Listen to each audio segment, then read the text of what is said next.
Министерство просвещения республики приступило к реализации масштабной ежегодной акции по обновлению образовательной базы и поддержке школьников. В рамках программы более 13 тысяч экземпляров учебников по 30 ключевым предметам: истории Абхазии, абхазскому языку и литературе, русскому языку и окружающему миру будут переданы в фонды библиотек столичных и районных школ совершенно бесплатно. Кроме того, переиздан учебник русского языка для учащихся 5 классов. Надеемся, что и наши школьники в первую очередь будут ценить наши учебники, которые мы им передаем, потому что эти учебники, которые будут числиться в библиотечном фонде школ, они передаются безвозмездно, бесплатно, то есть передают, потом они возвращают в школьные библиотеки для последующих передач следующим школьникам. И в связи с этим, конечно же, здесь нужна и большая помощь и учителя, и самого ученика, что надо беречь учебники.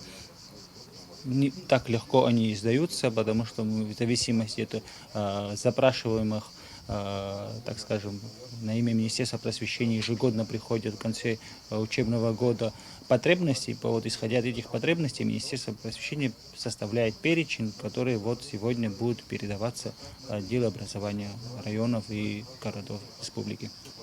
Особое внимание уделяется поддержке социально незащищенных категорий населения. Дети из малоимущих и многодетных семей получат не только учебники, но и новую школьную форму. Эта мера призвана снизить финансовую нагрузку на семьи и обеспечить всем детям равные возможности. В этом году особое внимание было уделено учащимся школ-интернатов, но планируется расширить программу, охватывая все больше учащихся и образовательных учреждений. В этом году около 500 комплектов для мальчиков и девочек школьной формы было завезено Министерством просвещения, которые также будут переданы отделом образования в зависимости от заявок, которые были сделаны.